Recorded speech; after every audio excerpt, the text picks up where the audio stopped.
I'm here talking to Stephen Terrass. We're going to ask him a few questions about his brand Terra Nova. Stephen, what is your vision for the future of Terra Nova and supplements in general?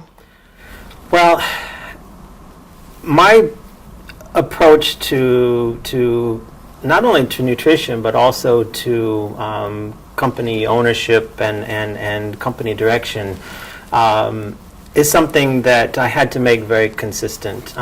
My vision has to be something that isn't just future-based, but is right now. I feel that it's important for me to create my future vision now as much as I can, and then to evolve as time goes on with ways that I can improve upon that.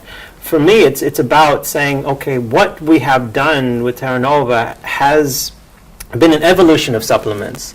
I don't believe in using the word revolution because that implies that everything that was done before was wrong, because that's not true.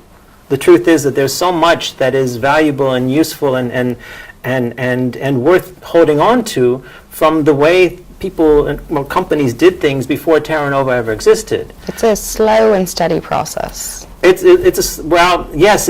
Normally, if you see evolution, it's slow and steady. I would have to say that it's in this case with the approach that's been used, it has been maybe more of a significant degree of evolution. In some ways, in principle, some of it was actually almost immediate. Immediate and quite a considerable diversion from the direction that things were going. But it was still saying, well, let's take what's there, let's evolve it. But the evolution part was significant.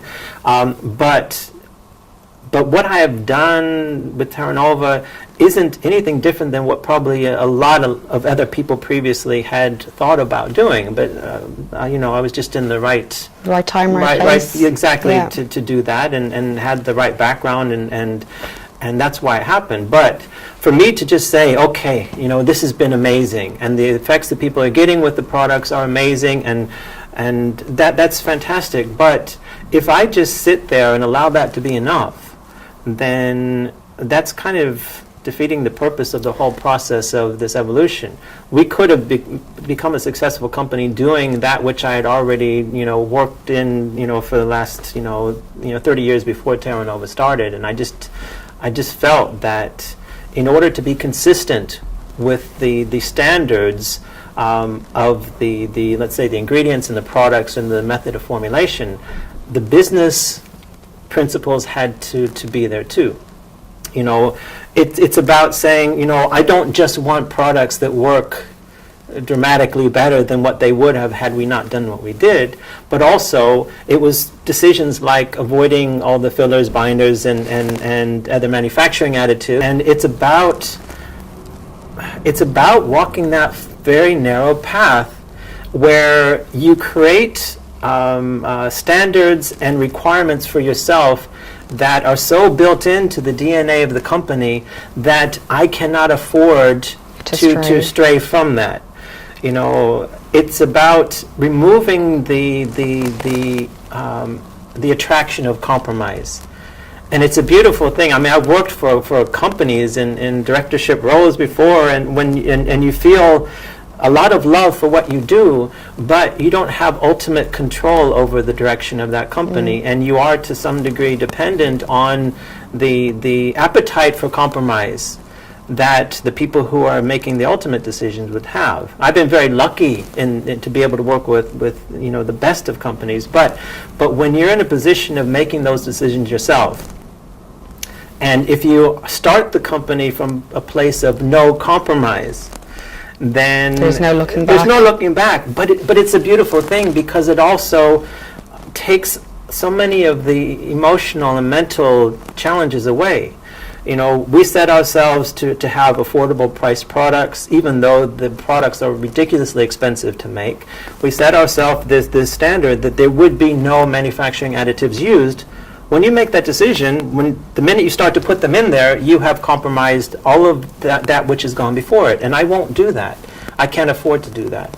When I had this standard for 100% vegan suitable products, This was unheard of in Europe, but it's something that that you believed in. Even more, more unheard of than having brands without any manufacturing additives.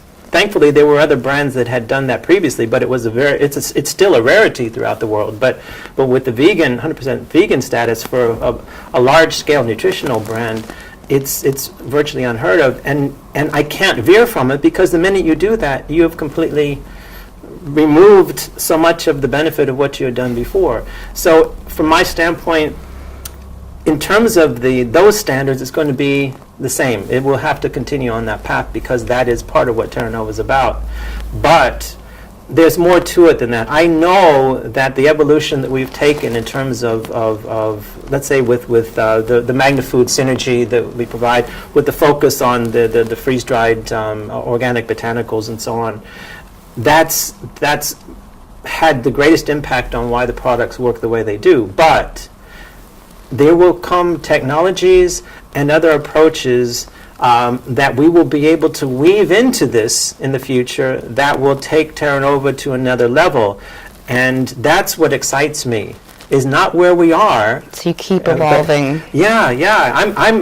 I'm excited and stimulated just by what might be. Yeah.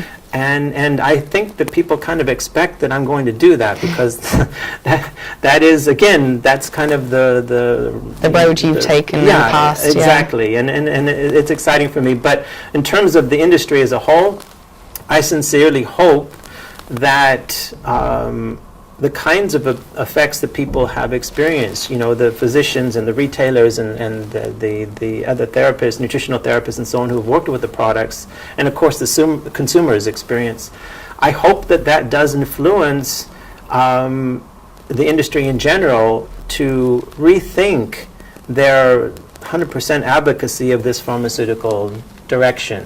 And again, take what's worth keeping from that, and then they can also move into a more holistically minded direction, where you're not giving up on all of the value of that technology, but you are putting that in the right context and accepting and understanding the limitations, and then letting nature do what it's able to do if you don't mess with it so much.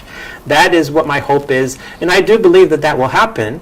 And I do believe it will have to happen, especially with the advent of a lot of the legislation that will ultimately affect the levels of nutrients you can put into products. And then companies will kind of, it will be incumbent on them to find ways of compensating for a lot of the difficulties. This legislation in many ways shouldn't exist anyway, but the fact that it does, and the challenges that it brings up, it in some cases it might even force an evolution that may not have happened any other way.